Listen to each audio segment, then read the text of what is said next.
Welcome to the Bayou City Soccer Podcast. Whether inside or outside the loop, we are talking everything soccer in Houston. Y'all ready? Let's get it.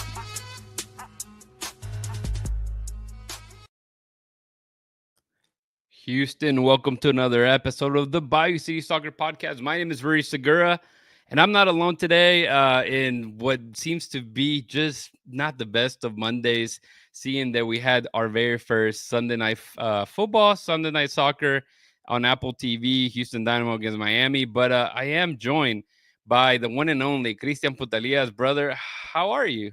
Good. How's it going? Obviously, wearing black because I'm mourning. My heart hurts, and I'm wearing these because I've been blind for the last 2 weeks. I think, well, apparently for longer than that, but for the last 2 weeks, I've been a blind man. So Hey, here we are. Now you know, man. It's perfect for you, man. We got already people since before the show started. We got Mr. Tovar asking for transfer rumors, man. Bro, chill. We're begging it too. Rushan, LAU Army is back. God And damn it. Jay Hurtado checking in from LA, man. That's just some of the Shout guys out. connecting just now. I know you guys are excited as we are, but no one is more excited to join us than the one and only as well, Joey Stats, Joey Chavala. What's up, man? How you been? Gentlemen, I'm good. I'm doing good. Shit game yesterday, but I'm chilling. Hey, that's how it's life, right? Life just kicks you sometimes. But you know what? Yeah. The only Or thing scores on you 4 times. yeah, Either or. that's true. I mean, some people came for Messi, some people came to see Suarez just be Suarez, man. But Edson should be joining us as well. I'll be he's not behind the scene right now. He's dealing with He's some committing stuff crimes. right now.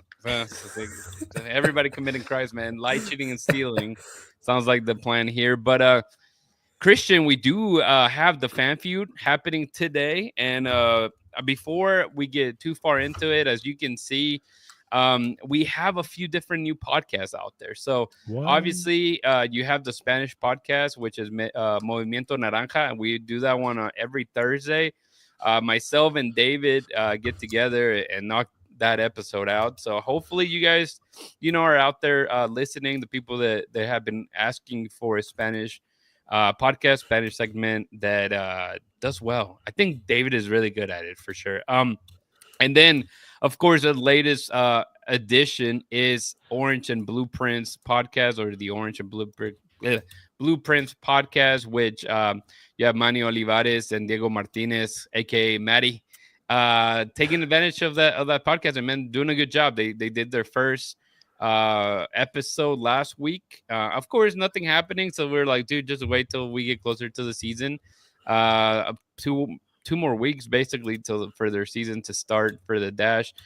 They should have some news happening tomorrow, so by Wednesday it should be a nice little episode that you guys can listen to. But if you're tuning into our show, the Bayou City Soccer Podcast, this is going to be purely Dynamo and some Dynamo 2 as well. But as Joey and myself were talking before we start recording, we still are not necessarily hitting the panic button as some people may have been doing already. We've seen this happen before for sure. But Christian, tell the people how they can connect with us, man.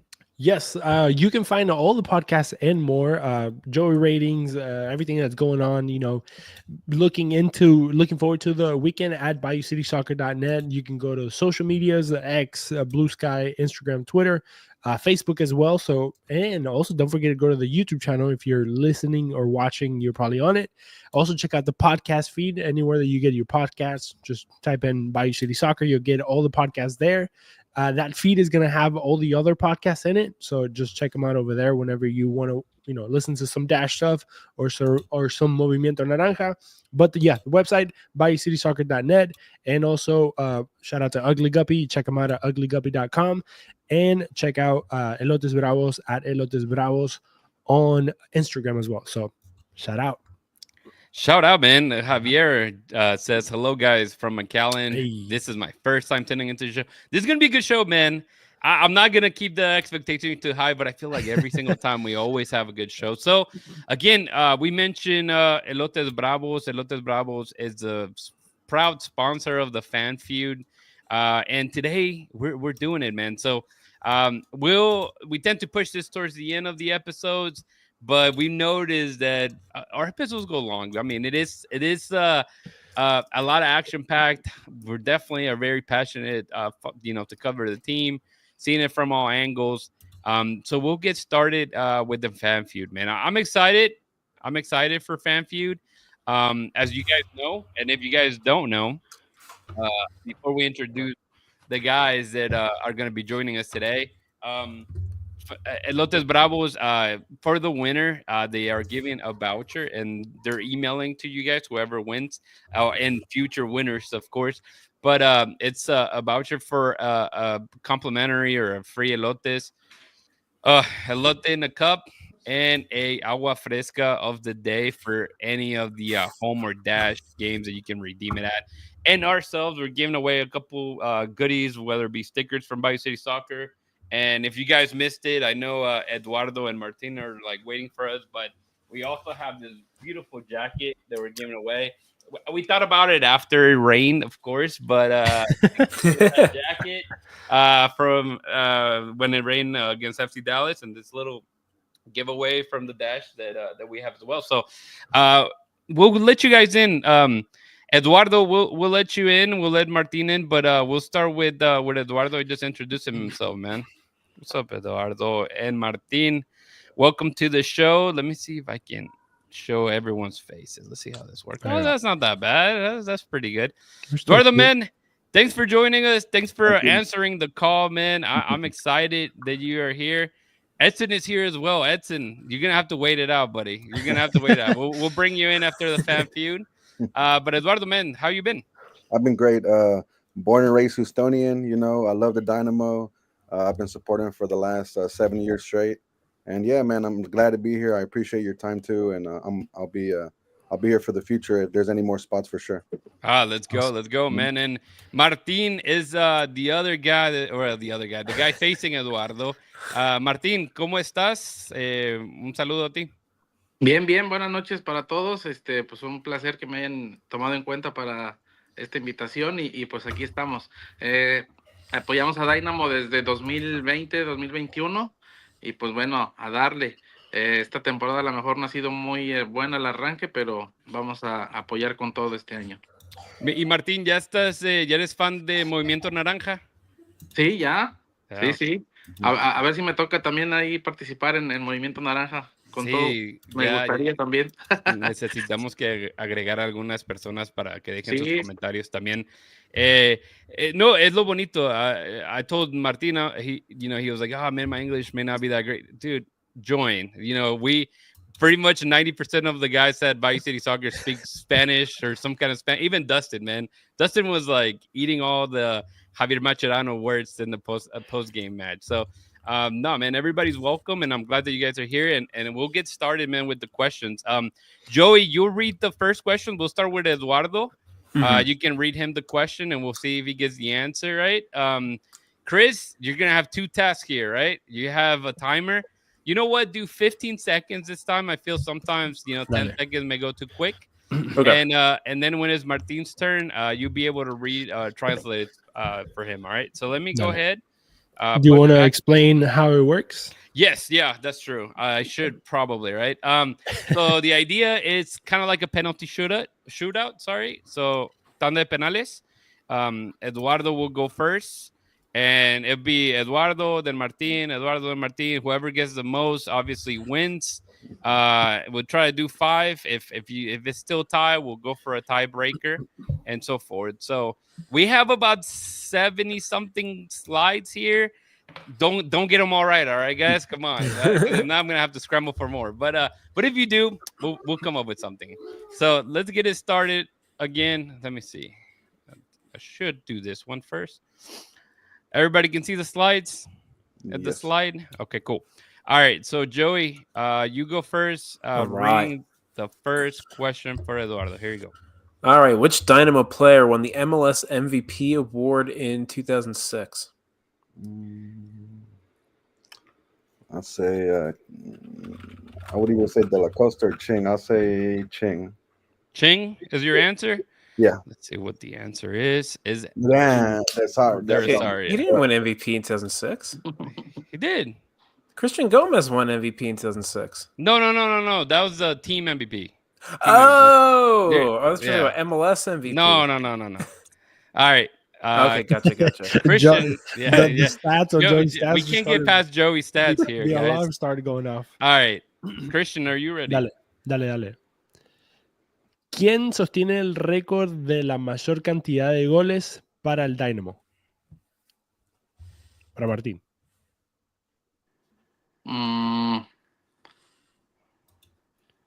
¿Será quién Cualquier respuesta que veas porque se le va a acabar el Vicente tiempo. Sánchez, ¿no? Vicente Sánchez. Your answer is Brian Ching. Es el que tiene los más goles. How many goals does Brian Ching have? He has 51 goals. I know it's 50 something. Was it 53? Why do you have to do It this? doesn't matter. It doesn't matter. We'll go back to it. But it's 50 something because I think Manotas is about 2 goals away or 3 goals away. Yeah, Manotas is close. Okay. All right, here you go. 0-0. What is the highest position the Dash have finished in the regular NWSL standings? You're muted, Eduardo, by the way. He extended his time. He knows how to work the system here. I say fifth. 5th is your answer. 4th place. That was pretty good. That was good. That was I very was gonna good. say 4 too, but we went with fifth, man. Gee. All right, this one's for Martin. Chris, you ready? Dale. ¿Cuántas apariciones en los playoffs han tenido el Dash, el equipo del Dash? 3. That's quick. ¿3? Uno nomás. Uno nomás. And it was that 2022 season too. So, Dang. all right. You suck. All right, Joey. All right. Who is the Dynamo's all-time assists leader? Make sure you, These are hard. Let's go for all-time assist.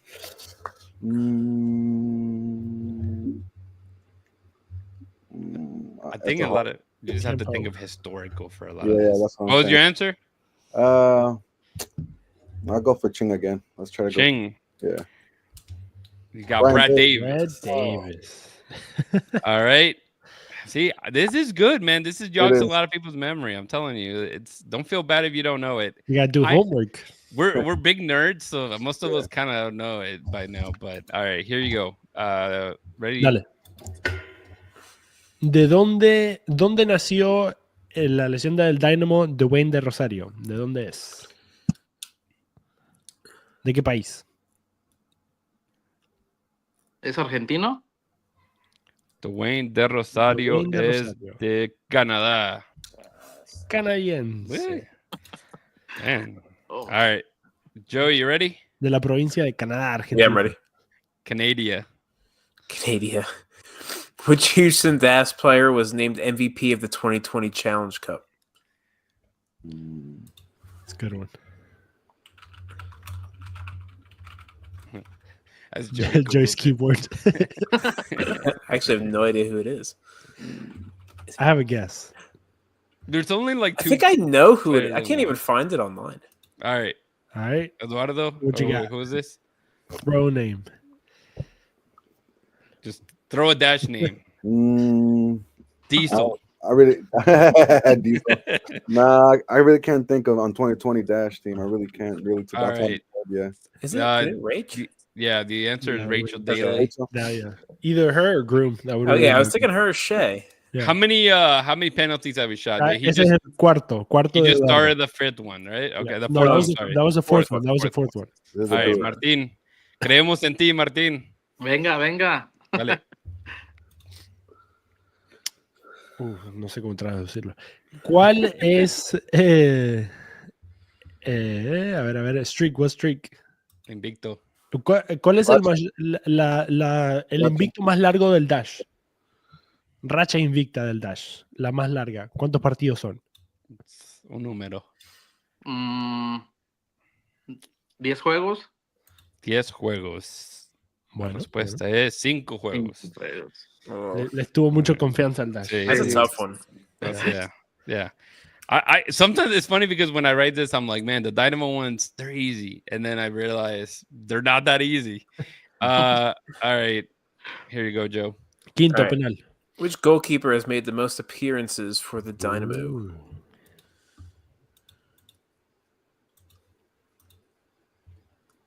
Yo lo sé.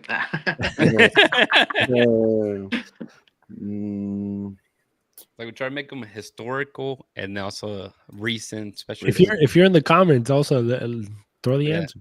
All let's do Clark. What do you, Clark, man, that was actually pretty good. Yeah. Because he's right there, but it was still Pat Ooh. Onstad holds that record. Clark at 3 or 2 now.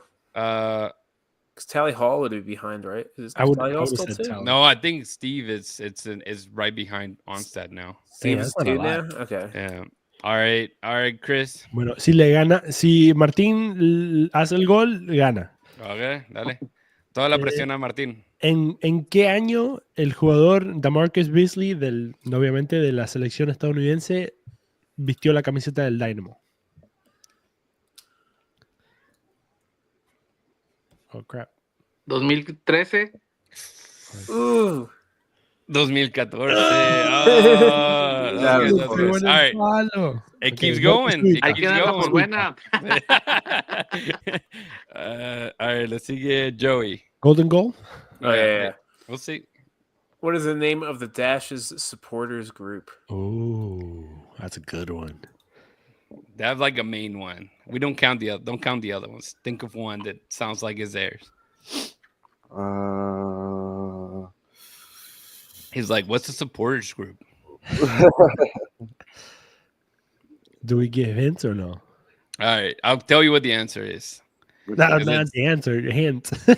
No, it's like you're already at 18 seconds. So Oh, well, yeah, I guess. the answer is the Bayou City Republic. Yeah, Shout out to those guys. that's the only one Chris knows. All right. Yeah. Dale, Cristian. Dale. ¿Cuál fue el resultado del primer partido del Dash? ¿Cuántos Si no la salieron? tiene al marcador, no importa. Bueno, esto. Para Martín.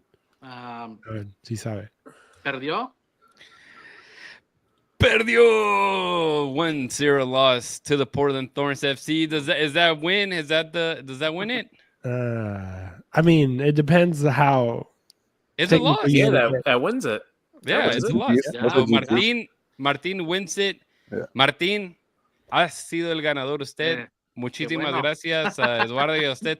Ya ven que it's not that easy, ¿ah? No está, ¿cómo ve? ¿Fácil las preguntas, difíciles, Martín? No, están bien. Es solamente, pues sí, actualizarse un poquito en la historia, pero está bien, está bien. Que se anime la gente, invite a la gente que se anime. Claro, adelante, bienvenidos todos, anímense a seguir al canal, al programa y pues adelante para que tenga más apoyo el Dynamo y pues llegar al campeonato juntos.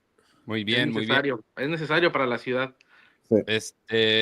Solamente Martín, ahí le voy a mandar un mensaje para tener su información, para llegarle ese voucher de nuestros amigos de Elotes Bravos y también ponernos de acuerdo dónde le puedo llevar lo que ganó. Okay. Eduardo, thanks for joining us, man. No Don't be too sad. Maybe after the episode is over and we talk all Dynamo and people get depressed. But man, thanks for joining us, and we'll probably keep you in mind for another one as well, man. Awesome, pleasure, guys. Take care, okay? All right, you, brother. all right, y'all have fun, man. Let me see. Oh, did I take out Edson? Oh my God! Look at that cat. Edson. The cat looks cute. Edson seems so happy. And the only two. No, I'm just kidding. Wait, first of all, Notorious Nemo is like we doing quiz games when we talking Dynamo. Hey, bro, chill. Dynamo, people are gonna complain and whine no matter what we say too. So this is what it's for. We have two people here. Begin. Yeah, that's I'm gonna make you wish that I'd stayed gone. yeah. See, he knows exactly what's up. On in. Edson Ochoa, welcome to the show, man. You missed the introduction. Hopefully, you got taking care of whatever you had to take care of, man. But apart from you had the whole Dynamo experience. 6 goals in 2 weeks. Your Tigres aren't doing all that great. Your favorite NASCAR driver probably didn't win either. I mean, it's just like a hell of a weekend for you, my friend. So the title of today is "Crushed by Suarez." Yes, even in NASCAR, my heart was crushed by Daniel Suarez at Coda because one mistake and that ended his and Connor Zilich's day. But let's get talking Dynamo. Let's get That's what talking the people Dynamo, want. guys. Yes, of course. I mean, we don't want to get Nemo any sadder than he needs to be. But let's get started, man. Dynamo news, of course. We're here for it. First of all, let's get started with basically this whole thing with Messi. Messi doesn't show up, right? It's a big deal. We find out really early on, what was it, Friday, that he wasn't coming, and people were super sad. And then you get the Dynamo sending out this weird message to people that bought tickets about, giving a free ticket. I don't know how to take this. What side are you guys on? Are you guys okay with like the Dynamo sending this type of, be like, hey, you so sorry, man. So sorry Messi didn't come. So sorry you paid this some crazy amount of money. Here's some tickets. You guys find it to be an accurate thing, or more of like, man, you can't even bring your own fans. So now you're trying to, again, land of a lot of those Miami air quotes fans to make everybody in Miami fine. is rich, huh? I think it's fine. They got more money than me. The big issue is they shouldn't have to have Messi be here to sell 20,000 tickets. That boy Nemo said I would never financial. I love, that takes me back to 2020. Oh my god, man, who doesn't love? That's funny. Tiger King for sure, man. Nemo, good job. Yeah, no. I mean, I'm not completely against it. I just think it was a little odd. And some of the articles that we've read, some people have gotten it like directly, hit the nail on the head with what exactly this whole and it's not just a Dynamo. I mean, that's something that other teams have done as well. So anyways, that's neither here or there. First of all, thank you guys for joining the chat. Obviously we already shared Rushan, Javier. Oh, you missed this one, Edson. There's the guy from McAllen. First time. Is that your cousin? Is that your brother? It's my dad. Okay, there you go, man. Javier, it's in the house. We have Rushan, we have Notorious Nemo, and we have a lot of things to touch about. Man, I love that picture that I think Aldo found from the fans. But yeah, week 2, Charity Stadium. Sunday night soccer, as they're calling this thing, which is kind of weird. No Messi, yes, problem. Let's talk about it, guys. I don't want to give you first impression other than the lineup. What, Chris? You see the lineup? How excited were you, man? Whenever, just talk about the lineup. Remember, we got clips to go through and more information to hit. Well, I mean, the only thing that I was honestly kind of not confused. What's the other word? Like, not shocked, but kind of surprised. I was surprised that Femi was starting again. He did do a great job in the first game. Honestly, one of the better players in that game, to be honest. But I didn't think. I honestly thought it was going to be Eric and Bartlow. I feel like Bartlow should be the one getting the starts. But yeah, that was my only concern or shock or confused or kind of question mark. I like Femi. I think he's a great player. I think he has a lot of future, very bright future, but I didn't see him as he should be starting this game personally. But it is what it is. Yeah, no, I'm with you. I mean, obviously, we can tell that the health of Eric Svinchenko is still in question, as well as Franco Escobar, as they got limited minutes.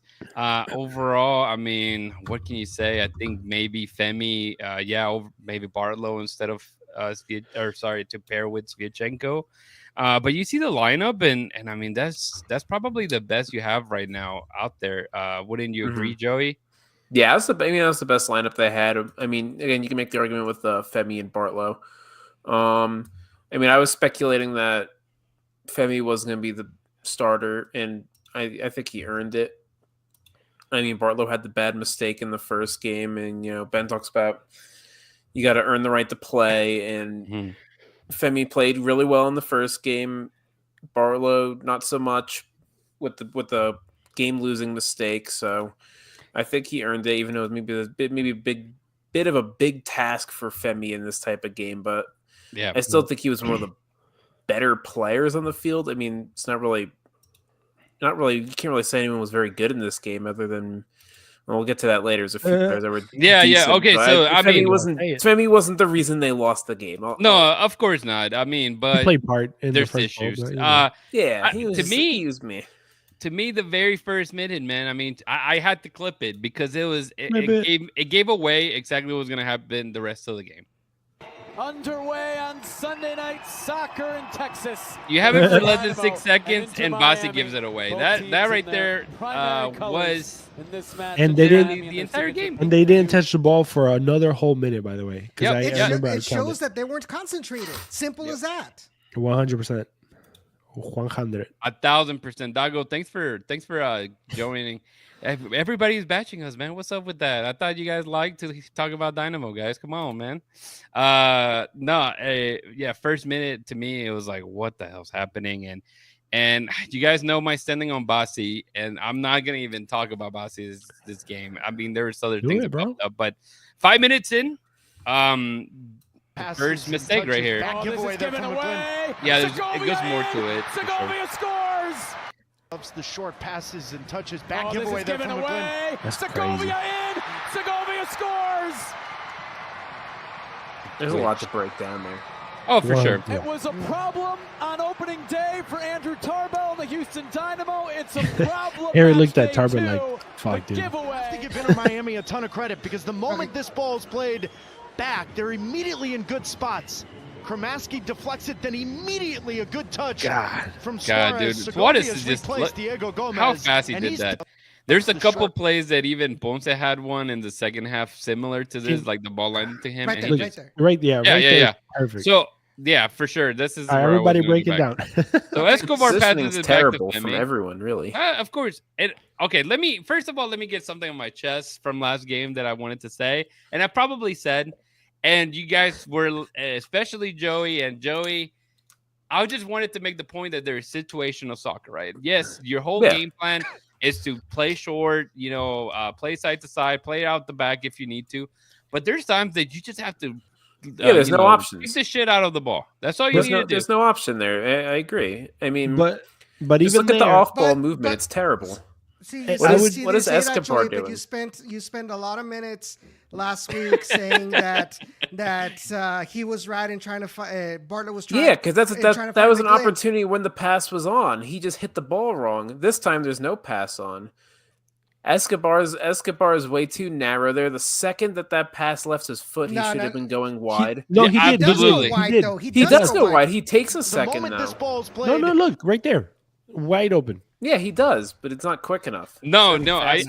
Yeah, I don't know. I think look at that. They're look at that. Immediately in good spots. Let's just say this. Hold on. Femi made the mistake, and you can see his inexperience, or whatever the word is, not the lack of experience, and giving it past to a guy that has three guys around him.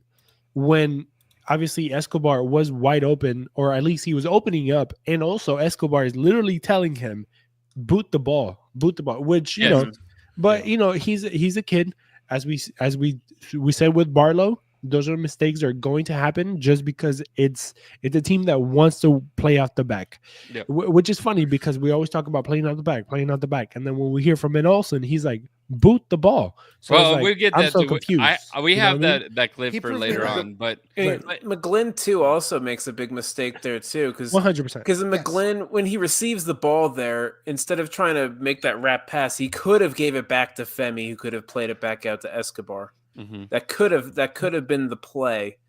Also, McGlynn should have never received the ball in the first place, but McGlynn did the worst possible thing once he did receive it. So, also, the pass from Femi to McGlynn was very weak. It wasn't a good pass. No, it's not at all. Not a good touch. And then obviously McGlynn was expecting a hard ball to the foot, right? See, Like as but you, see, look, and then see, also look at Femi It's very passing into- lackadaisical. that but to pass. me, and to the right foot instead of the left and it's all foot, knowing that situational, McGlynn's a right? lefty. I mean, you should know that, dude. There's 3 guys in front of you. Like, look Yes. at that. Look at There's Escobar. 3 guys right there, and Escobar obviously is open. Otherwise, if you don't hit Escobar, then boot it out and restart. People don't like that, and we all bitch about more the modern football and all that good stuff. But sometimes you just need to clear the ball and start over. And I you think gotta learn the basics. that's it. Yeah. That's it. And sometimes they get too what's the word? Too fancy, I guess. They just and don't get me wrong, it works out. We've talked about this, right, Joey? That's the game plan. The game model is to retain the ball and possess, and I absolutely understand it. But situationally, sometimes you just have to kick the crap out of that ball. Yeah, And Chris. I will say that it was mentioned before. Oh, is it because Franco Escobar didn't move? If you notice, as soon as Franco Escobar releases the ball, He opens moves. up. He moves. He out does. wide. He does. I feel like he's not as fast. I agree with No, Joey. no. I He don't. definitely. Yeah, I feel like it's Look, regular touch the ball, speed. okay. he calls it to boot it out. He tells Yeah, he him boot calls it out. to He boot it still out and moves to then the goes. He side, should have so been. he He still- should have been Look, moving look. wide before But he he still moves to the steps in side. motion. He's opening up. He's Femi opening up. and to give Femi another option. Yeah, I he agree. gives them. He definitely gives them an option. We can see that. And again, it's Femi just over confidence. I would say. I mean, just you're looking Also, for. Mhm. I'm gonna say this because a lot of people are. I'm not saying us or anybody, but a lot of people don't. People criticize Ben Olsen, but I want to go ahead and criticize Ben Olsen. And I know he probably gonna rip me a new one or whatever. I don't even know if he listens, but if he does, I just want to say this is also kind of on him in a way because he's always talking about. Well, he hasn't mentioned it, vocally, but the whole playing out the back, possession based, and this and that, right? We gave Barlow shit last week because he messed up, but then also we were nice about it, and the fact that we said no, you know what, Barlow kind of did what we're supposed to be doing, playing out the back. Obviously, he fucked up, but it's all right. And then we could say the same thing about Femi, but then if you're Ben Olsen, you have to go back to the press conference and not blame it on the kid. Yeah, because I'll be honest, that's what it sounded like. No. That's completely wrong. Did you no, not hear what he I said? didn't take it like that. I did not No. take Did it you like not that. hear what he, I'm he not- said? I'm He not said saying that's blame on it on- him. He's got to figure out how to change, how to adapt. To play to the I players he understand, has. but he didn't back him up in the sense of sometimes like. But he wasn't the only one. And that's don't get too narrow wasn't sighted. stealing up He that one wasn't the only one. situation. Arthur did that. Jack McGlynn did that. Escobar Baca did did that it. 2 multiple weeks times. in a row know, that but- they leaked a goal like that. At one point, look, to me, I prefer that Ben Olsen said, you know what? Simple as this. Release the ball. Release the ball. Don't play cute. Don't That's what play he said. fancy. That's don't what Ben try said. To, don't Yeah, try to but no, he- reinvent the ball. Just play it easy. but he talked down on the players, in my opinion. I don't think he Hey, did. He No, not They one- deserve opinion. to be talked down on. They made a bad Yeah, but mistake. like for example, I've heard what's his name? Pep Guardiola talk about and say like out of like with a voice that if goals come from playing out the back, that was on him because he wants the players to do that every single time. He doesn't like the long boot. He doesn't like playing long. He wants the possession based, even if it brings a mistake and a goal against us. You see And what I he think did? You Ben see what he Olsen done? didn't- Edson went and killed the cat just because he pissed him off. You see that? No, I'm just saying. Obviously, I'm not saying that Ben Olsen said Femi fucked up. I'm just saying that he didn't cover Femi 100% how I think he should. But then I think obviously the he only rebuttal that I have to you mentioning Pep Guardiola is that Man City, Barcelona, the players, they're up here. Of course, yeah. You can do that. You can, because you have talented enough players to do that. We're in MLS. No, yeah, of course, we're- but professional soccer players. Not only, but I mean the talent level is. But also, you look who you're playing against. You're playing against a cheat code of a team with players that are just above Okay, what that's the fine. Dynamo have. It's just a like a side comment, but I didn't like when Ben Olsen said that because I felt like he kind of like washed his hands. I don't think he did because he did mention how he was our coach. I saw Edson. Yeah, that too. I see. As I talk shit about Ben Olsen and that particular thing, I also like to commend the fact that he realized that he was completely outcoached in this game. for He sure. fucked up royally. And some players that we don't agree on, and some players that we do. Yeah, But for sure. I will say this, going back to the actual play. If Brett Olsen really wants to play out the back all the time, and he really wants to instill that system on the players, they're gonna have to run drills like that with a high pressure and anything like that, because all that you can tell with, at least with Femi, at least with Bartlow, the young guys, the repetition, the knowledge of what to do in certain scenarios when you've got high pressure, when you got 3 players on one player, when that situational awareness, that vision of knowing, like using your peripheral vision to see if your teammates move to become wide open on all of that, it's not there. They see pressure, and then it's like when I get a test that I haven't studied for, and I'm like, holy crap, like I don't know what to do. Like, should I press B? Should I do C? Practice this stuff though. I think it's crazy to think that they don't practice and run these drills. But what do you do in practice? And when it's in a live game against world-class opposition like this. So basically what you're saying is like me trying to enter a Rocket League, even though I practice, and then I completely crap the bed in that USL championship Rocket League tournament I was in. I don't even know what you're talking about, but sure. I mean, they do practice. They run these drills all the time.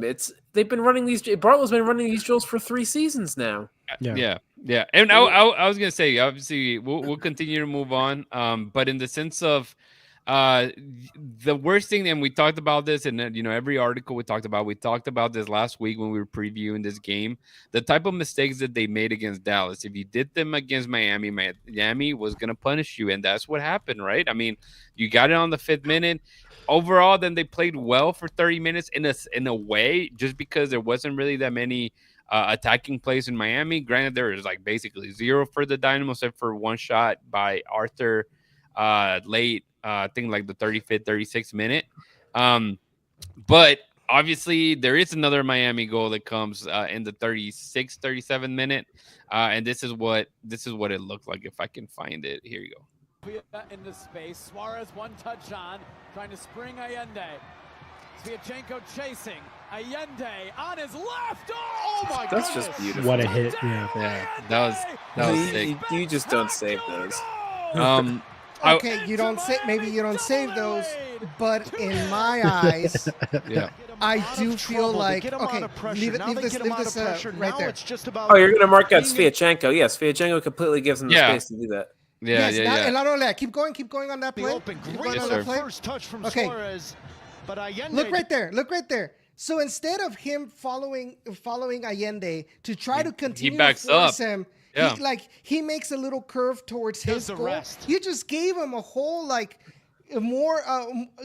wider vision towards the goal to look and see where he wants to place that ball. At least if you're together, you either force him over to outside of the goal, force him to come back, or if he tries to shoot, he's got the far post block. He's gonna have no choice but to either shoot towards Tarbell or shoot towards the first post. If it enters the first post, okay, it's a golazo, right? But at least you as a defender did something to make the attacker uncomfortable and not give him the opportunity to think and know where exactly he's gonna put the ball in a way where Tarbell was never going to be able to reach it. Yeah, unfortunately, I think that has to do a lot with Eric. Eric never looked comfortable. So whatever I know what with, Eric's doing there. Yeah. Could you freeze frame back there on the clip? Yeah, of course. It's not. It was the wrong decision, but I know what he's trying to do. Can we pause it when the ball gets struck? So he's trying to do. Let me go back to this view. Yeah, right, he's trying to. He thinks that he's just going to cross the ball. He thinks there's 0% shot. This dude is going to take a shot from right there. So he moves out a little bit to cut off the cross angle. So I think it's Suarez who's going to be on to the left of. I think that's Bartlow right there. Or Femi. No, that's Escobar. And Femi is behind him. The left there is Suarez. He's trying to cut off an angle to a potential crosser. Ended up being the wrong decision because he didn't cross it. So you're telling me that Sviatchenko has no awareness of where his teammates are at? In this situation, I don't think he does. In this situation, he didn't. In this situation, he didn't. Because, I mean, if you go from the beginning, just to change it, but look how far, that's him right there. Eric, it's right in that start. so far behind for him to pull that sprint to begin with.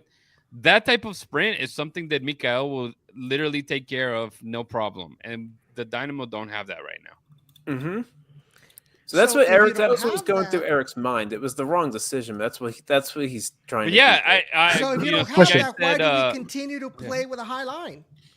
Especially when you have Luis Suarez, who's his quickness in football IQ is 3 levels. Like I mentioned on Glenn's postgame show, he's 3 levels of IQ higher than I will everybody else say in the though, Dynamo. obviously it doesn't show the whole play, but in that point, I believe there was a set piece that and obviously ended up bouncing a couple times. McGlynn takes a random shot, which he had. It wasn't. It was. Well, yeah. Well, there was nobody. There was nobody in the box. No, and of course. he- But it was a forced. It was a forced shot from McGlynn because I don't want to bring it. I'm not blaming Ali. I blame McGlynn. I do. I'm not blaming. I'm just what I'm gonna say. He had it was a bad pass from. Yeah, it was a bad pass from Aliu to McGlynn. So McGlynn was forced to take a shot. Obviously, that forced a turnover, which from that ball went all the way to Suarez, and Suarez had to touch it one time. The one thing that I want to add is I agree with the point that Joey made, and the fact that I think Eric was trying to kind of block the cross. But my question is, why would you kind of like go into what the point that Edson made? Why would you give him space? Why not, come closer and, try to block the cross? Why? Because he's made the wrong decision. I mean, that's just simply what it is. No, exactly. I think we're here to kind of break it down, right? For sure. I think the point is that he should attack the ball. I don't know. He should have.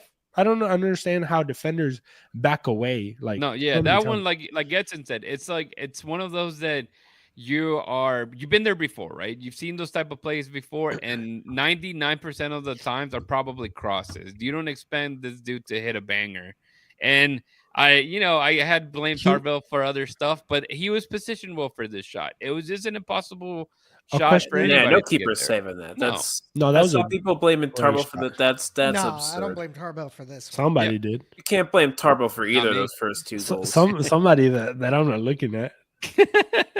Yeah, in this chat, in this podcast. But in all honesty, so my dad was watching with me the game, and he's played defender like even playing in the selección of here, the Rio Grande Valley, back when he was in high school, college years. So I played outside back, if I'm not mistaken. Dad, correct me if I'm wrong. So the way he saw that play is he pretty much said 101, the thing you're not supposed to do when you're trying to attack the ball and try to reduce division. So in this case, I want to give credit to my dad for explaining it to you. You have to giving me this observation. Make him tighter. That's what I'm saying. That even with the point that Joey was making, that he was maybe prepping for a cross, you still have to give him less space. I'm going to tell you this. Wait for it. I'm going to give you guys a what is it called? A spoiler alert. It happens again. If you guys hold on. watch, before I'm just telling you that it happens again, so it's gonna come back and hunt. No, because I want to answer a question in the comments or a comment about a comment on the thing. Rushan, I think, is saying about why is Eric out of form? It's not that he's out of form. He picked up an injury right before the season started.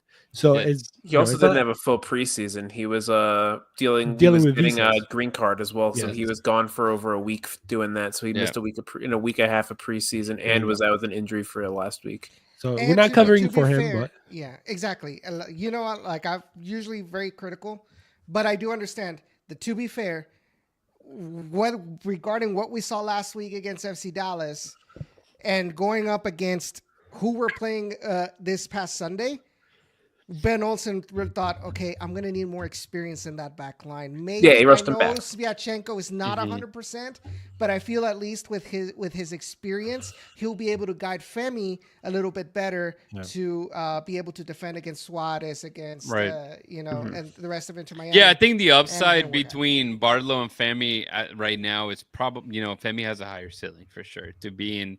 To possibly doing what Mikael was doing. Obviously, we see how green he is. He threw him to the He's wolves. very raw. No, of course. But I mean, when are you going to do it, right? I think he already got a shot with Dallas. He did well. I mean, You put them against the best teams, man. That's the only way you can get Hey, better. how do you learn, man? Yeah, that's it. Sometimes getting shit on by Suarez is how you learn. Sometimes. I mean, Sometimes. yes, but no.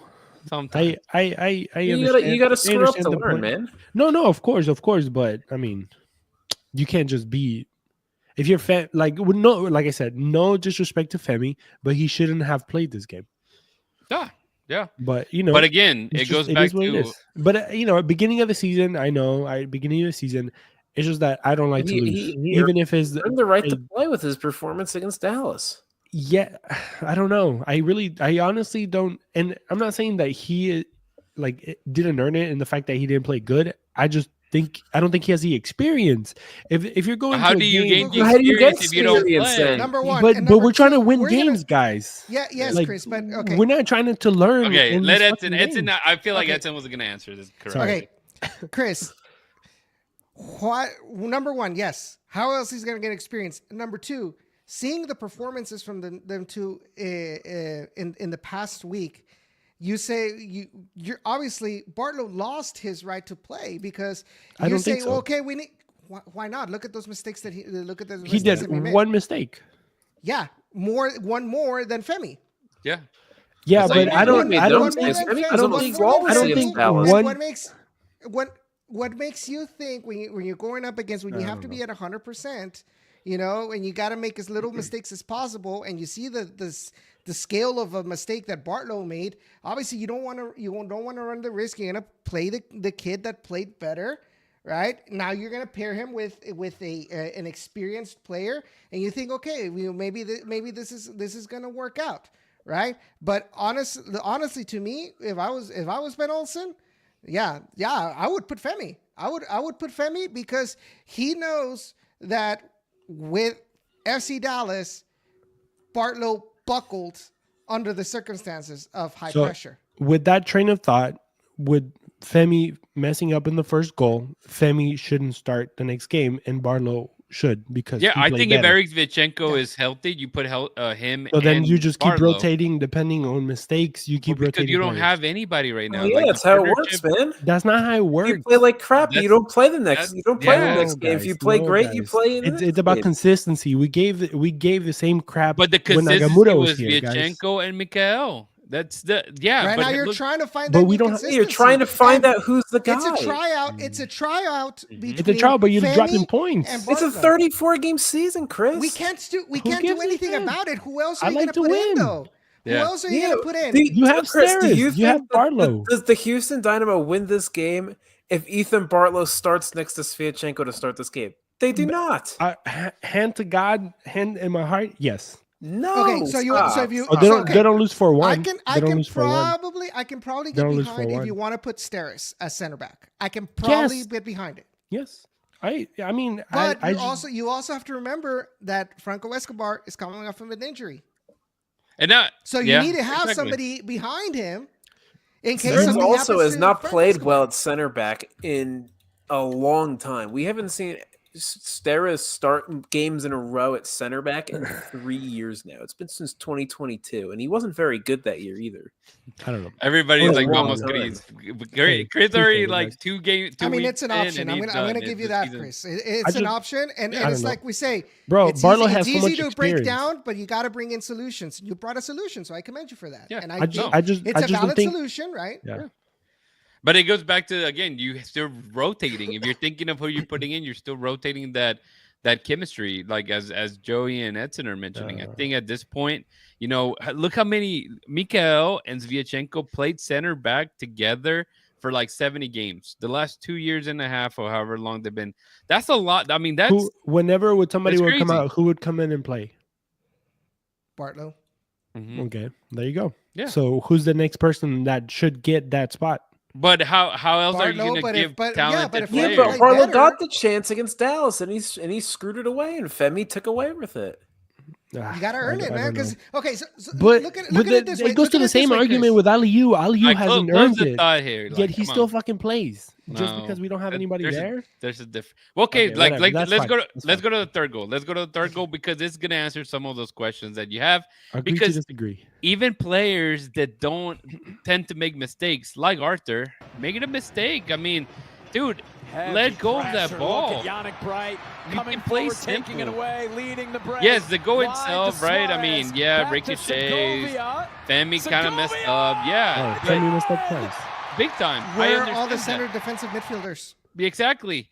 It doesn't help that your best player, being Arthur, decides to, hey, let me go ahead and take, because he did. If you guys, especially if you guys watch the game, he did exactly the same thing earlier, like maybe like in the 30-something minute, and he was able to get away. But he tried it this time, and it didn't work out. So how many? Look how.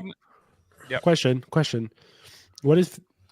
That's the thing. I don't want to dog on Femi because I feel like he's a really good player. But why everybody is looking at this? That was a kind of like an awkward stance too. I'm not gonna attack the ball, bro. There's two guys coming behind you. Attack the ball. Make it awkward for this guy. He has no options. That little step, that little step that he did right there. This right here, same steps that he did in the last goal. His center of gravity is all over the place. It doesn't help him at all. What you're doing is that with those little steps that he took, you make now Dorsey have to come towards the middle because he notices that, okay, you're out of the play now. Now I have to come in, and that leaves Luis Suarez all alone back there. Javier Mascherano celebrating. And yes, and I go back to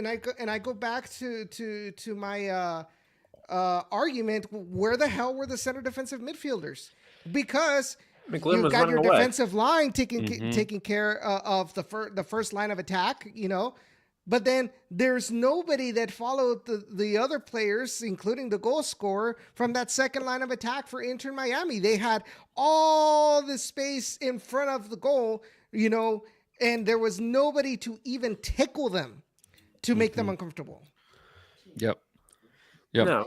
So I don't even think Femi makes the complete wrong decision there, because what he's doing, he's stepping back, waiting for hopefully the defender to make a bad touch so he could capitalize. Again, while the midfield's supposed to be coming back to help support the defense. So that's what he's doing. And the midfield's just nowhere to be found. But Glenn Glenn is in fucking Oklahoma. Arthur's on the floor. Like, McGlynn, I don't know where anyone is. You look at, like, McGlynn had an amazing game against Dallas. Rudy, I don't want to fight, but Rudy, I disagree with the whole fact that he contained the play because he did contain the play. No, he let the player move forward 10-15 yards with the ball. But the ball went towards the outside. Yeah, the ball went outside. The whole point of him doing that is to slow down the play for the midfield to come. No, but look at where the ball's at. He's containing the play. Like, how is he containing the play? Because he could take him on. But he contains the play for him to go forward. You follow the guy. Containing a play. That's containing a play. Containing the play is stopping the ball. Please correct me if I'm wrong. Come on, he contains it. No, I'm gonna die today. He does not contain him at all, because when you contain, you limit his mobility. You force him to get rid of the ball. He wins the ball center circle and he makes it to the box with no opposition. There was nothing contained. Sorry, Jay. We get a little animated. We get heated. Sorry, guys. Okay, let me put it to you this way. You're coming towards me, right? God. And I just keep moving back and back and back and back. Oh, not only that, you're over here to the side. The goal's right in front of you. Of course, it's gonna make it easier. Why? You can't hear you, bro. No, it's dude, it's gonna make it easier. Why? Because the goal is getting bigger for you, and your defender is getting away from you. So instead of like, thank you, Dago, planting your ground, and force the attacker to be the one to make a pass or move towards the side. All you're doing is you're just come on in, come on. Come on towards the goal. No worries. I'm not going to do anything to you. The attacker could have taken a shot, free Willy, right there, top of the box. What did he contain, Rudy? I don't see it. He contained that play. Are you kidding me? It's a there was counter. How? It was a full-on counter. This right here is a full-on counter, man. This right here. How is it? It's There's more numbers. Yes, and then what? So then what happens, Rudy? Because Femi is not even in a good position to contain, right, or even be a bother to where the Inter Miami attacker. You force Dorsey, who was out there wide, covering Luis Suarez, to come and help Femi, and leaving Luis Suarez open. Tell me, Rudy. Be honest. Tell me how that is containing. Okay, but then also the goal itself, it wasn't like the cleanest goal. You know, it took like literally the player to hit that 3 times for it to go towards goal. To me, defensively, you're not containing because you're not limiting. He could have stopped that way before that happened. Exactly. Yeah, it could have been same thing we said last week, right? At this point, being that he was technically the last man, he was either going to hit the bar or get a red card. It's one of those to stop the play if you were going to stop the play. Right? Well, I mean, he wasn't the last man on this one. He would have gotten a yellow for sure. He was definitely the last man when it started, I think. See? He's the last man to start. Let me give you. Now watch Dorsey here too. Let me give you. This is a bad decision from Dorsey as well to come inside. Yeah, that's true. Yeah. I don't know why Dorsey comes inside. I would much rather having Yannick Bright take a shot or try to take on Femi than move inside and give Suarez free reign to do something. You got to pick your poison there, and I'm picking Yannick Bright over Luis Suarez to get time on the ball. Yeah, and again, look, the way that I'll tell you what Dorsey's doing. Dorsey is stepping in because, you know, I don't know. There's bad defending. That's why he's stepping in. No, yes, but no, because at least when they taught me how to defend in a way, you defend in ladders, right? So like one guy goes, you get beat, this guy goes, and then you come back. So like but it's situational. It depends on who's the player is. Of course, it's situational. If that's Suarez carrying if Suarez, you swap positions. Yes, I'm leaving Yannick Bright out wide, and I'm going to come in and help him on Suarez. But it's the opposite way around. You don't leave Suarez open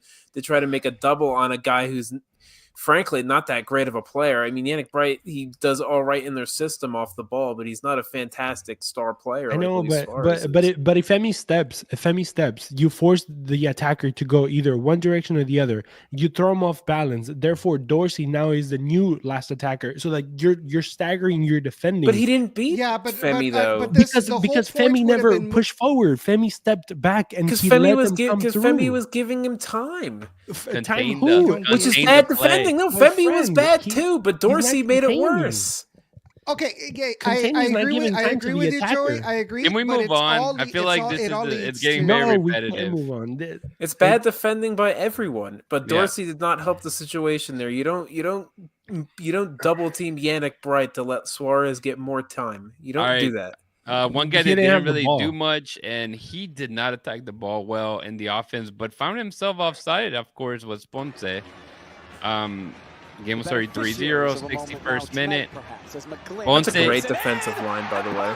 That's textbook defending on a set piece. They held their line well. Ponce pushed off and is offside, so no matter what, it was that is a textbook coaching on defensive line for a set piece right there. That is beautiful.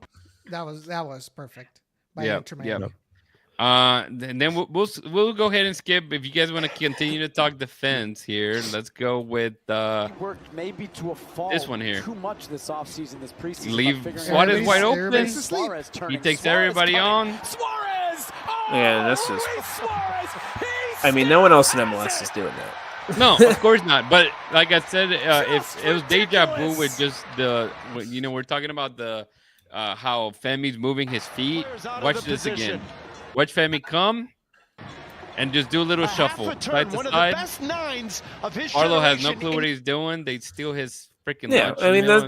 I don't even think that is a case of just stupid bad defending. That's just a case of Luis Suarez just outclassing everyone. I mean, definitely. But look how quick Suarez's feet are there. He sells them the one way, goes the other.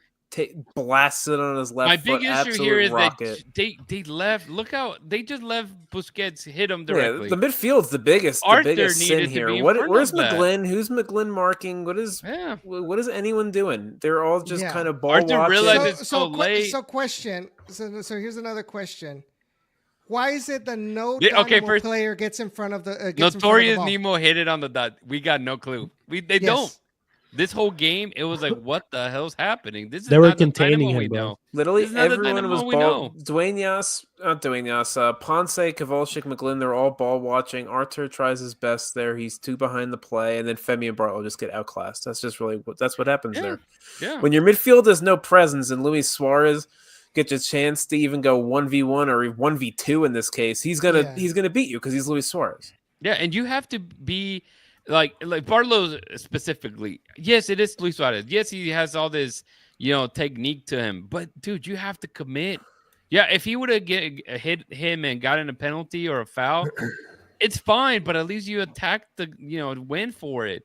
How does a 38-year-old that was heaving since like the 41 minute beats you? I don't agree. Because he's Luis Suarez. I don't agree. I know. What I'm agree. trying to say is, like, I feel like there's definitely more that Barlow could have done. I don't think so. I think so. Yeah, I don't know, man. I don't think Barlow's defending his men.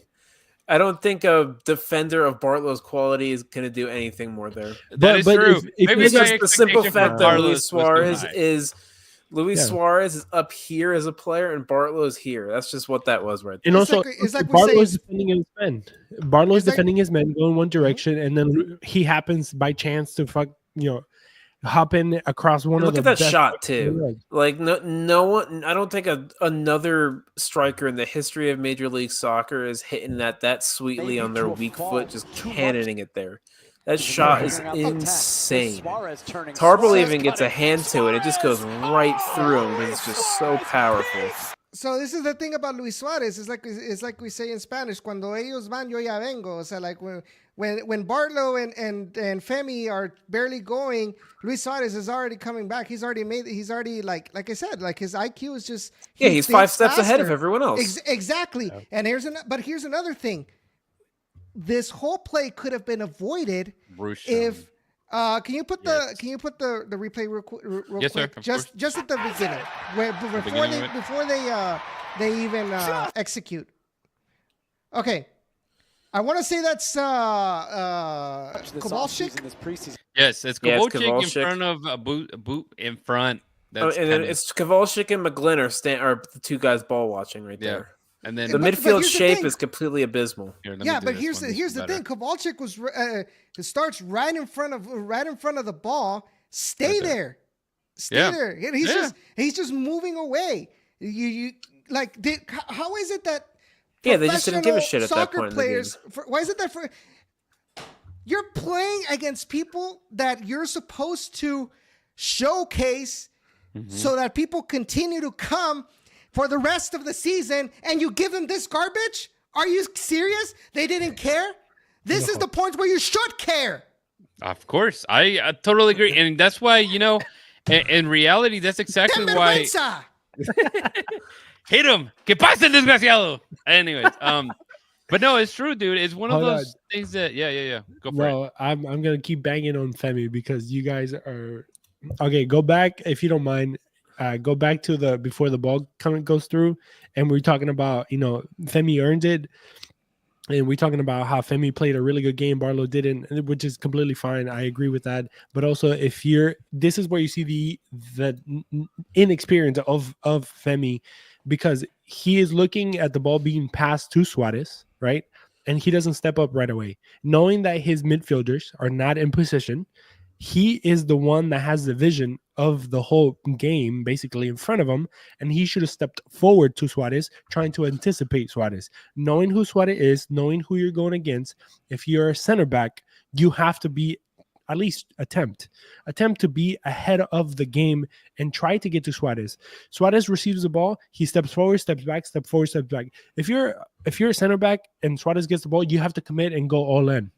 If you get about a foul outside the box, let it be a foul outside the box. You're losing 3-0 already. Fuck it. It is what it is, right? But I don't want to dog on on Femi because I think he is going to be a great defender.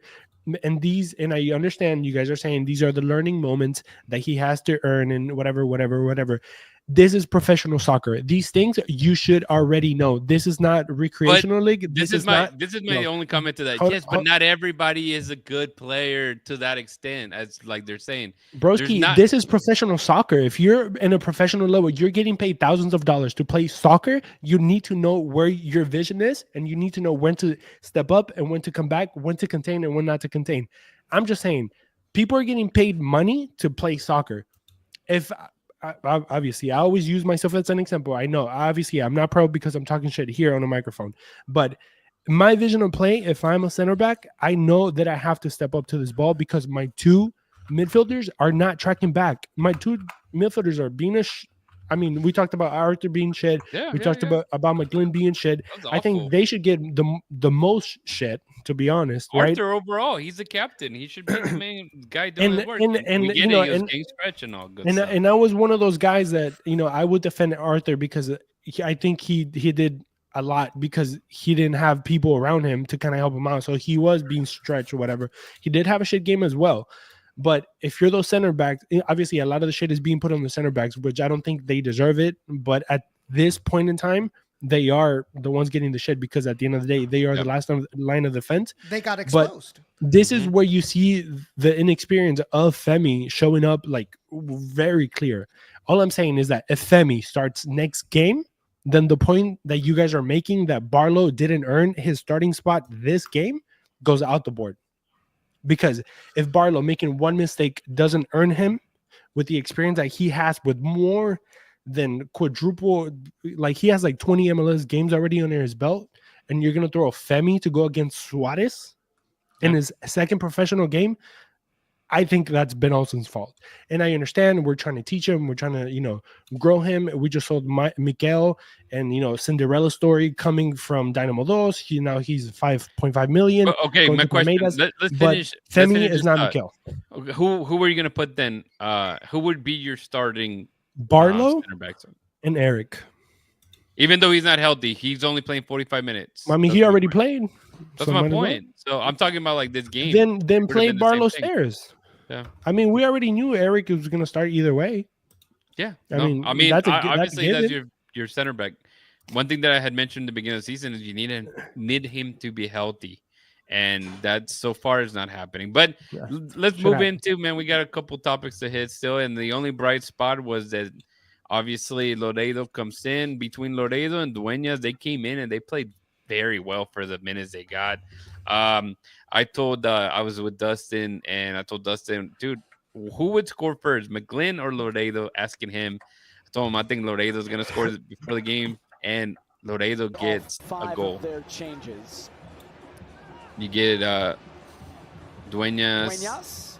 Ladero. Good finish, even though the goalie touched it. Yeah, that was actually kind of a bad finish. That was bad. But he hit it hard enough in a way. He did hit it hard. Even though the direction was not very good, but he did have a good pace on it. Tough angle though. But I mean, at least he put it on frame. Yeah, he put it on frame. And one thing that people don't ask too much for some other players. Yeah, and just to instead of going too further in, it was obviously like Kovalchik, man. This guy was another guy that was all over the field, good or bad. He was the only one that was fiery enough to like get in altercations with the other team, even though I think he could have easily gotten a red card with that stump that he had on Jordi Alba late in the. But again, he was the only guy that actually was fighting for the ball. Bassi did that too, but Bassi definitely hit people without any freaking chance of getting the ball. But that's besides the point. We're not gonna do too much. But let's finish off with post game Ben. You guys probably already saw this. 2-minute clip from when Dustin asked him. And you know what? I like the energy here, but we can dissect it a little further before we move into previewing the next game. Hi, Dustin. Hey, a couple more goals from you guys conceded tonight. Pressure, mistakes in the back. What can you do to alleviate that? And is that an issue? Kick the ball up the field. How about that one? Stop trying to play soccer in our own box. And when we do, we can play it to the right foot.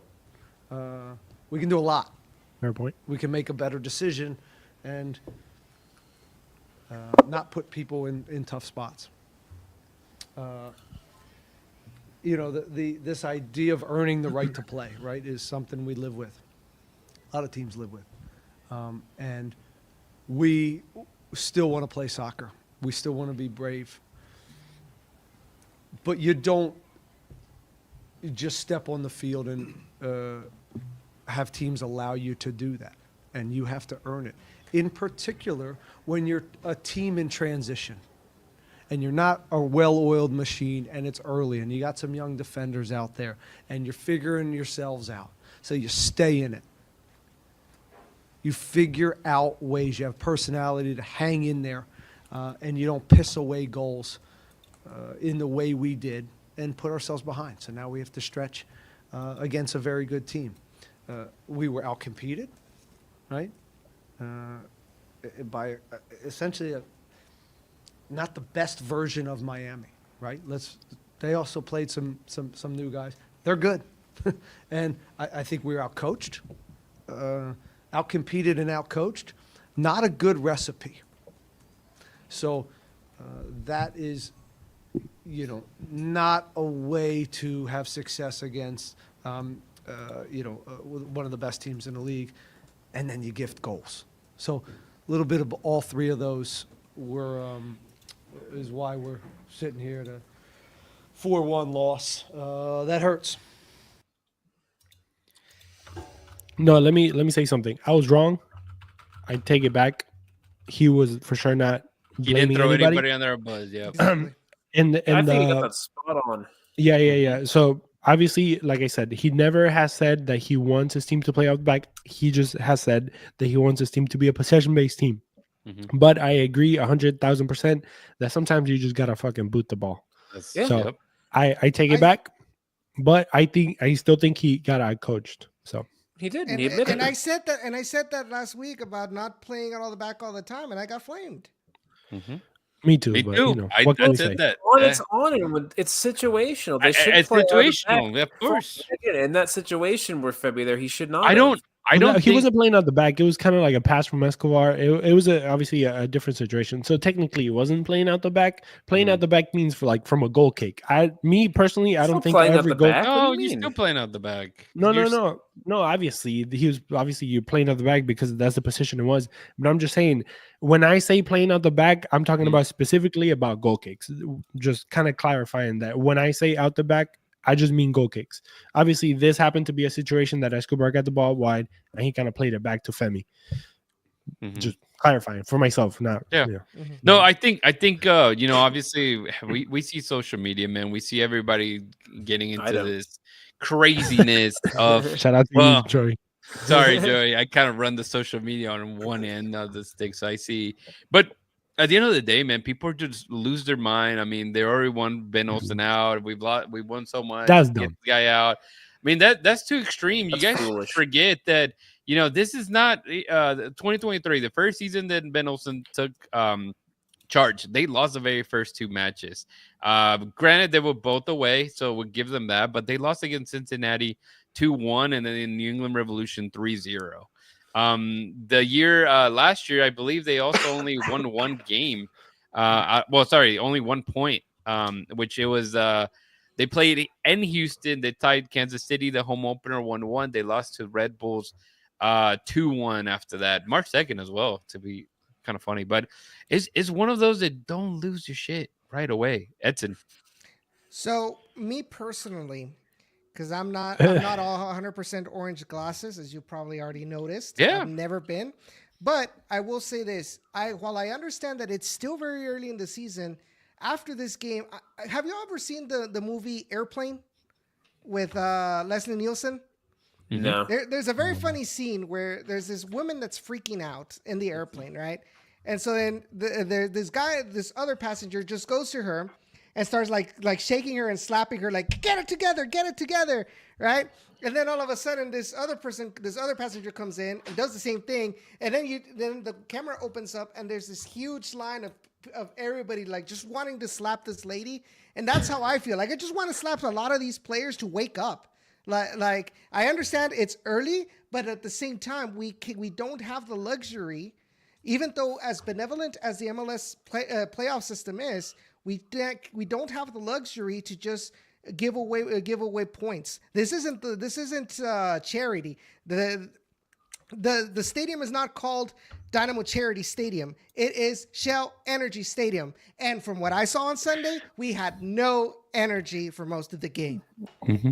This is why we got to bring promotion relegation back into the goddamn MLS. Or not bring it back, but bring it. Like I like to win. I don't like to lose. I don't care if everybody can we gets touch on? I want to touch on some of these comments that we're getting. Go for it. Which one you want? From Rushan. Some of these ones. Let's break some of these down. Let's start with the first one. Start training in November with whoever is possible. One, there is such thing as the MLS Players Association. They are given 2 months off, a month to 2 months off of an off season. You have to give your players an off season. That's a kind of the law of the land. It's also, I believe, FIFA regulations as well. So let's start with that, and then let's talk about the keep great players and team don't sell thing. This is Major League Soccer. Major League Soccer is a selling league. When you have young, hungry players like Coco Carrasquilla and Mikael, and big money comes knocking at their door, the best position for your club is to sell those players. The players don't want to be there. If Palmeiras comes knocking on Mikael's door with a big salary raise and a big flashy transfer, you're not keeping him. Keeping him here is just going to piss him off. And he only has 1 year left on his contract as well. He's just going to walk away for free. So you take the money there. And then Coco's another thing. Coco wanted to leave. He said he wanted Europe. Europe never came. He got a big move. I'm sure he got a fat raise. I don't know exactly what the salary is, with a very good Mexican team. And he's starting week in, week out for a contending team out there. So that's just how Major League Soccer works. Preach. And then this is the thing that sucks about MLS is the way the transfer windows work, is that you end up selling these players in the offseason in the winter transfer window. And Pat has talked about this many times, so has Asher Mendelson. Bringing in replacements in the winter is really tough. Much harder. Yep. Is much harder. That's why you see a lot of the big signings come in the summer when everyone else's windows are open in their off season, because it's a lot easier to bring in players. You look at some of the deals that were made this winter. You look at Atlanta with Almiron and Latte. You look at Denki to Cincinnati. They had to way overpay for those players to bring them into the league. And that's not as sustainable for the club. The Houston Dynamo is not Atlanta United. They don't have as deep of pockets as they have. It sucks, but that's the reality. Yeah. They don't have the deep pockets to overspend $8 million on Miguel Almiron. If Atlanta United waited till the summer to sign Almiron, that price is cut in half because Newcastle would have to sell him on 1 year left on his contract on a player who wants to leave. Yep. Selling him mid-season, they're allowed to extortiate that price. So that's kind of how that works. Yeah, no. We agree with you, man. That it's definitely harder, and that's one thing that Van Olsen mentions, right? I mean, it's a transition team. No, not a transition when it came to the playing style. He just meant a lot of players left, and a lot of new players have to step in. Yeah, and that's at the beginning of the season. Big clubs in MLS. Big clubs in MLS, they sell players. Seattle sells players. Philadelphia sells players. LAFC sells players. New York City FC sells players. These teams are in championship games or have won championship games. Yeah. Even talk about Chicho and Yosef. Why would Chicho go to the Dynamo? Why would the Dynamo spend money on Chicho or Yosef when you technically already have Franco? They just broke their record transfer fee on a striker. Why would they go and bring Chicho, Arango, and Yosef? That doesn't make any sense.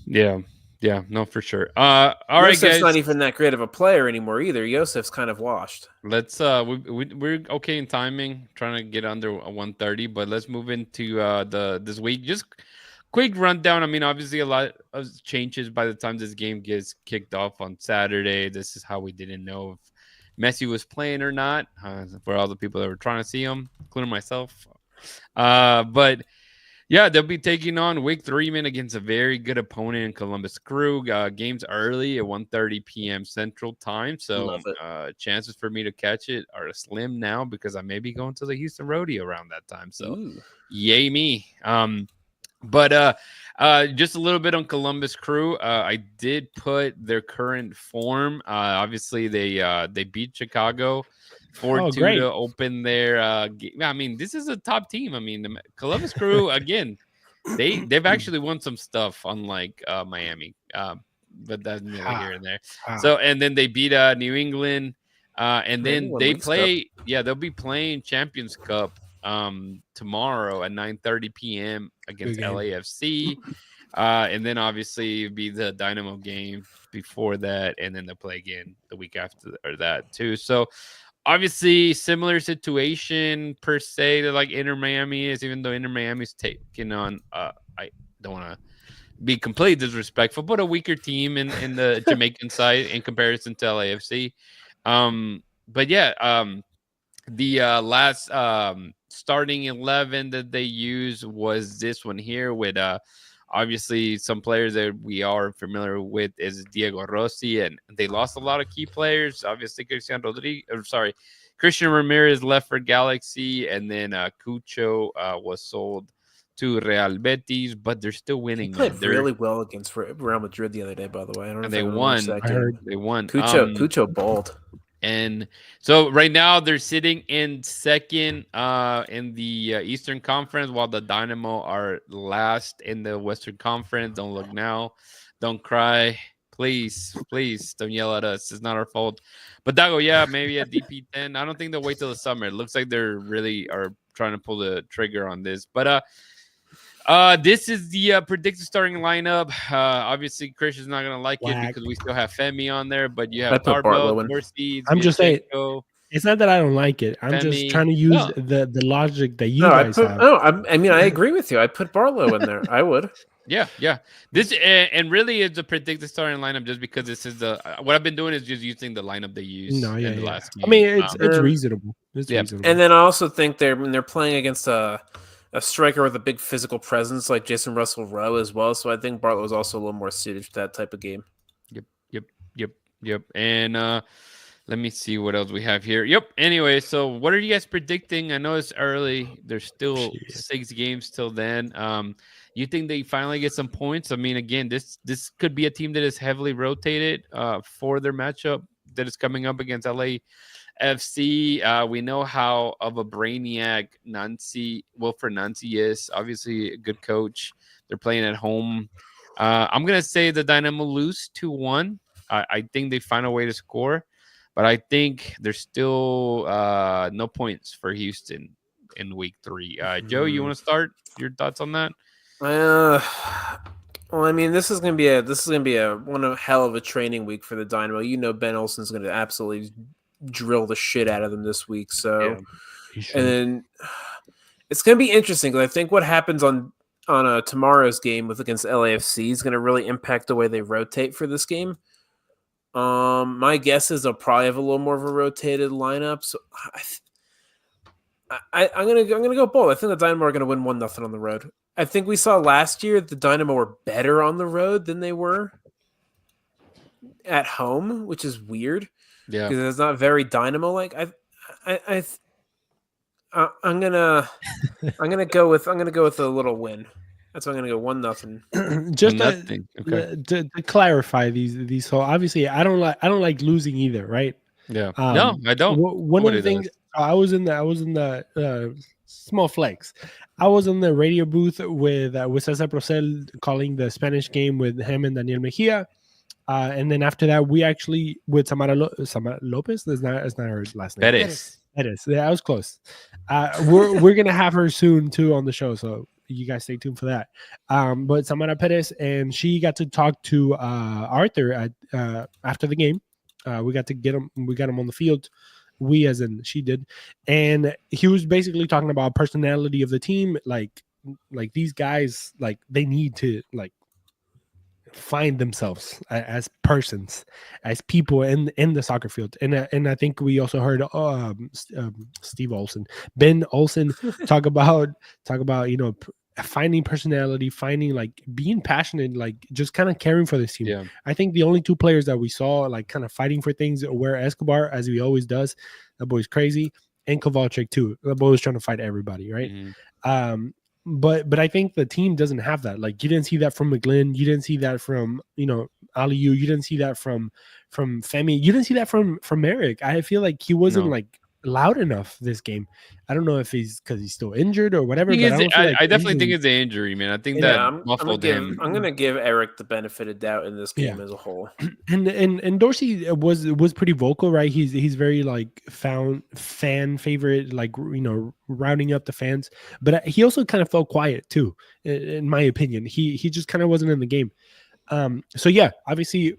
I like Joey said, hopefully drilling them to the bone can kind of give them a personality and hopefully a good game against against a rotated Columbus. Hopefully might even get a tie. So I will go ahead and say a 1-1 tie in Columbus. I don't feel like Columbus, if they're going to rotate a lot of players, if we don't see Rossi over there, maybe they're not as offensive or, as a threat, I guess. And we're still kind of lacking in the scoring side of things, but maybe it opens up for McGlynn. So we'll get to the divination soon, but I feel like McGlynn will score.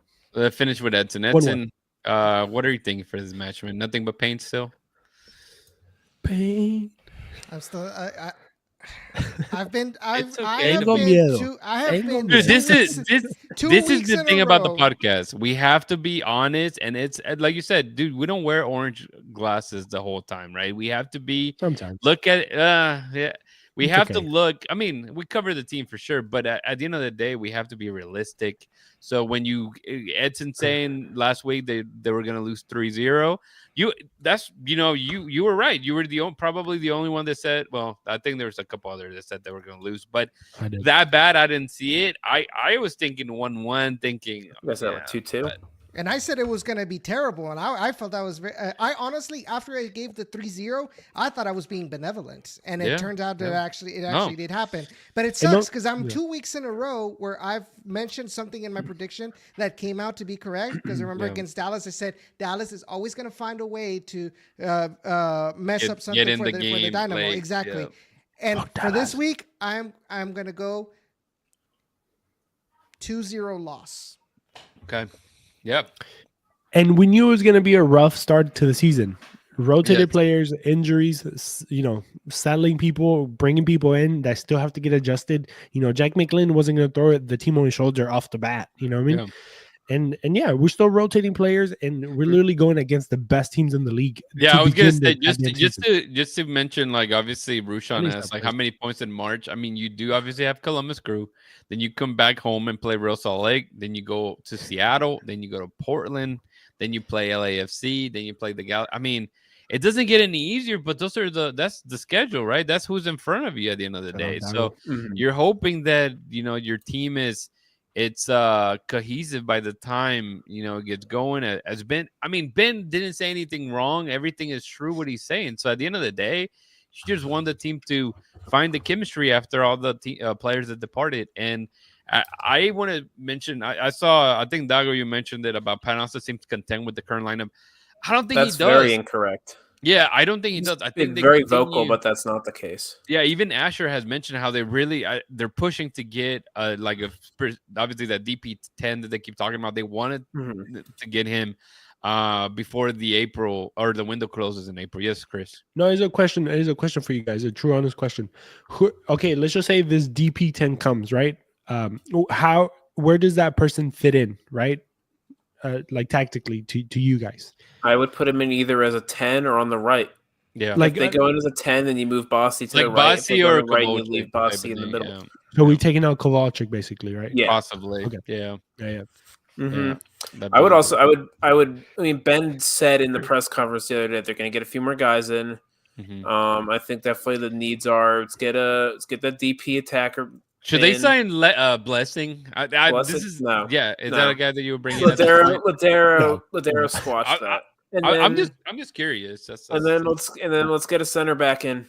Yeah. Let's do it. Let's get another defender in. Femi, I love the kid. He's not ready yet. Bartlow's not a top guy. He's a rotation guy. I would say it how he is.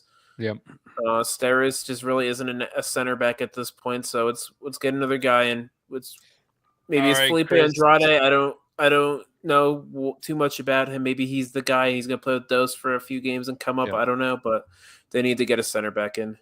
Yeah, and that's definitely a topic. The Felipe Andrade, because they hyped it up. It seemed like could be a man-to-man type of replacement in the first team for Mikael, and clearly that's not their plans yet. So that one's an interesting one. I don't Do know you think what's that's going up to be with rushed that. now? That process is going to be rushed? I think they're gonna have to. It very well could be.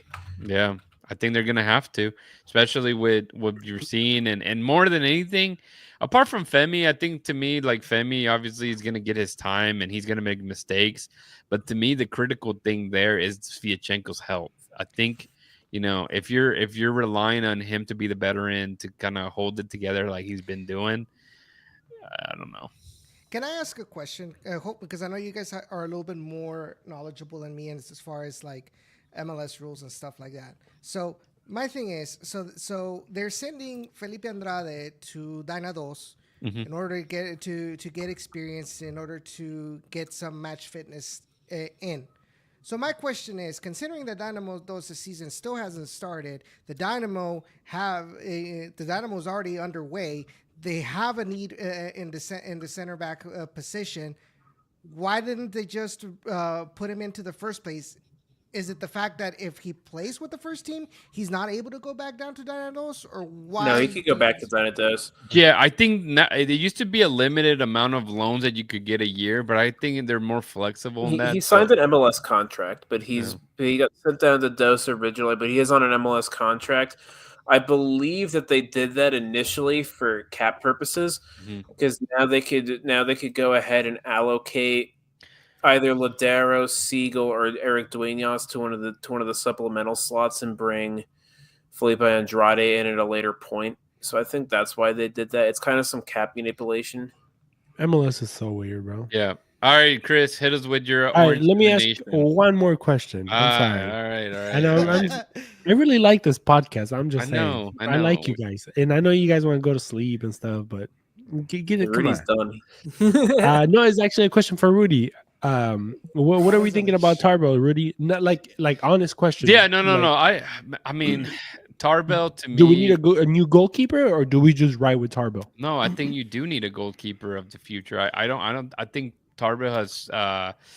He's a backup at this point, and I don't know if he has the experience and the leadership, and obviously and I'm not gonna sit here and blame the goals on Tarbell. Like, I felt like he may have done more, even if he touched the ball or not. But at the end of the day, yeah, I think it's a big step down from what you have with Steve Clark. I'll leave it at that. So I think you need another goalie, and the backups that they brought in, being the guy from FC Dallas, Jimmy Moore. I don't know if he's enough to compete with Tarbell, and if they pull him in instead of Tarbell, then you're definitely not in a good spot. And then the young kid, I don't know. I can't tell you anything good or bad at this point on him. So, Gillingham or the Brazilian guy?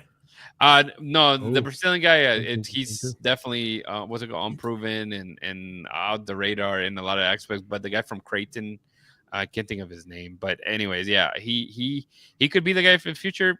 I mean, we said that a lot about Saber Valdez, but honestly, seeing Saber Valdez, I just never saw it happening, man. It's going to give us up. This is a good question. Maybe this is part of your deviation. Look at that avatar, man. That's fantastic. But what player of the Dynamo is going to give you hope? Clearly, player of the Dynamo is going to give us hope. Oh, that's an easy question. It's going to be our man from Nigeria. Oh, God. We went 90 minutes plus. Yeah, I had to. We haven't talked about him yet, so I had to go. Joey's mean, bro. We'll leave it at that. Y'all go read the ratings. Some people didn't like him. I think he was spot on, Joey. In the comments. A question for the comments. What y'all think about the rating?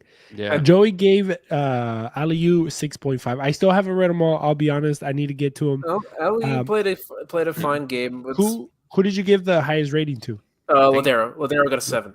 Okay, Ladero got a 7, and then Aliu, Kowalczyk, and Duenas all got 6.5. So I think I got Suarez a 6 as well. All right, Chris, man, get to it. Orange Divination. It's a simple one. Free kick goal from McGlynn. All right, the prediction. That's bold prediction. I like it, man. We'll put it on for the poll. I think people have enjoyed that, man. They've believed in you, and most of them. Thank you. The Food Mob rating looked decent. I told Dustin, I'm like, man, okay, like 30 minutes in, Arthur was doing good, and it went to channels, man. He got stretched. But let's finish off with Joey. We got a Crush Joey stats question. Man, guys, thanks so much for hanging on with us. I know it's late. I know that you guys are cranky because the team is not doing fantastic.